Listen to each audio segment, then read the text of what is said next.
আসসালামু আলাইকুম, welcome to my channel বিনিয়োগ লজিক। আশা করি সবাই ভালো আছেন এবং সুস্থ আছেন।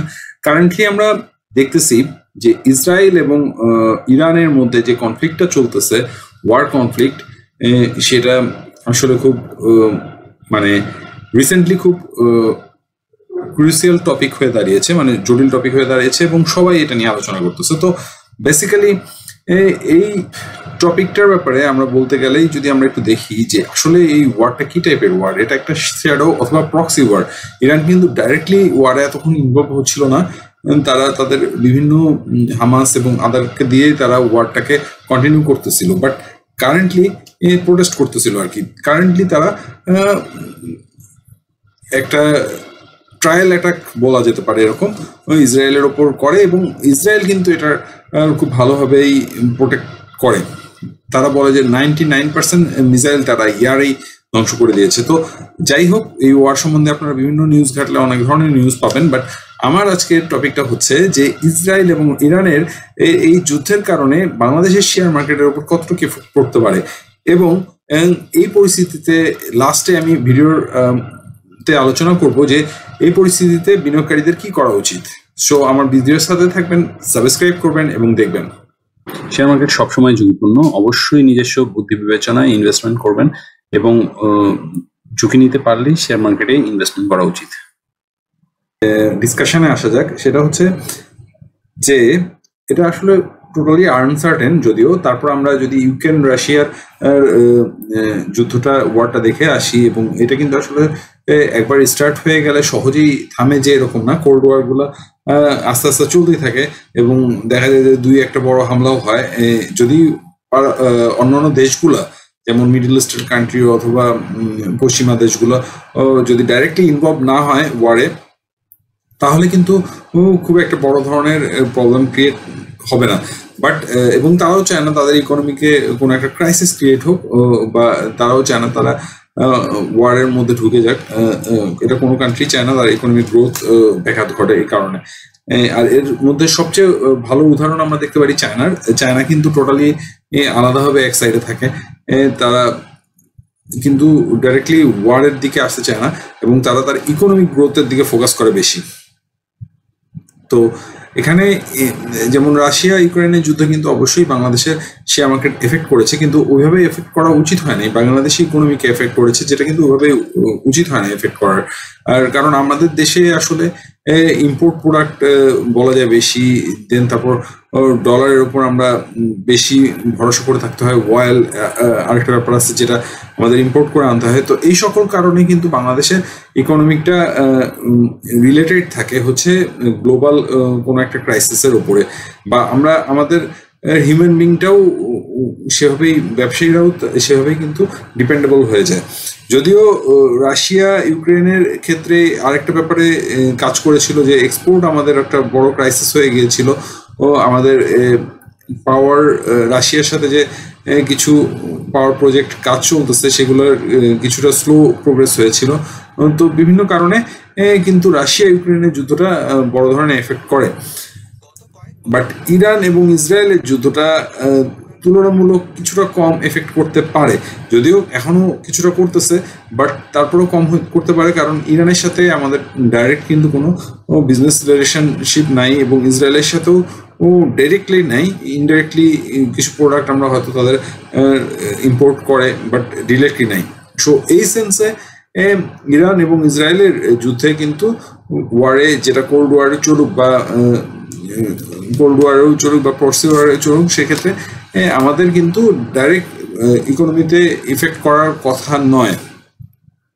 এবং এখানে একটা জিনিস মাথায় রাখতে হবে, যদি এই ওয়ার কন্টিনিউ হয় এবং ওয়ারের কারণে কিছু ইম্প্যাক্ট পড়বে কিছু সেক্টরে, যেমন ট্যুরিজম সেক্টর, এয়ারলাইন সেক্টরে কিন্তু ইম্প্যাক্ট পড়তেছে অলরেডি, যে তারা অনেক জায়গা থেকে ঘুরে যেতে হচ্ছে। ইসরায়েলের অথবা ইরানের উপর থেকে ফ্লাইট সাধারণত নিচ্ছে না, সিলেক্টিং লঙ্গার রুট ধরে নিতে হচ্ছে। এবং ক্রুড অয়েল ইন্ডাস্ট্রিতেও কিন্তু একটা ইফেক্ট পড়েছে, অয়েল প্রাইস কিন্তু অলরেডি হাইকে যাওয়া শুরু করতেছে।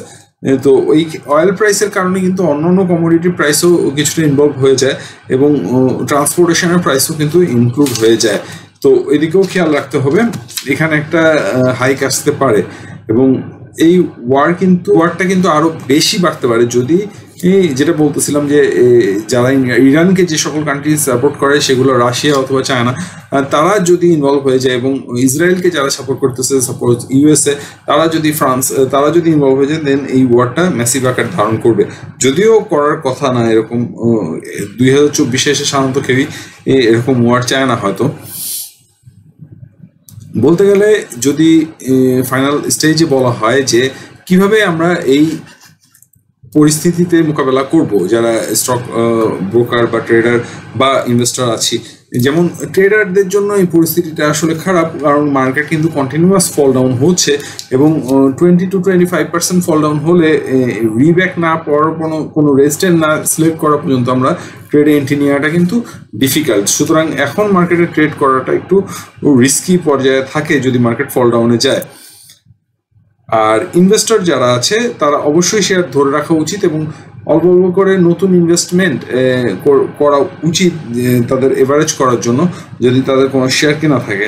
এদিকটা খেয়াল রাখতে হবে। এবং আমি বেসিক্যালি আমার ধারণাটা আপনাদের সামনে উপস্থাপন করলাম, এইটাই যে হবে এরকম না, বাট সবসময় একটা নেগেটিভ চিন্তা করে, যেহেতু ওয়ার্ডের বিষয়ে নেগেটিভ চিন্তা করা উচিত, এবং আপনারা আপনাদের বুদ্ধিমত্তার মধ্যেই কিন্তু ইনভেস্টমেন্ট করবেন। আমার একটা সাজেশন জাস্ট মাথায় রাখবেন।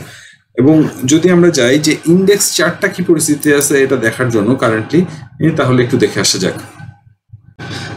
এখানে আমরা যদি ইন্ডেক্সটাকে একটু লঙ্গার টাইম থেকে নিয়ে যাই তাহলে আমরা দেখতে পারবো এটা অলমোস্ট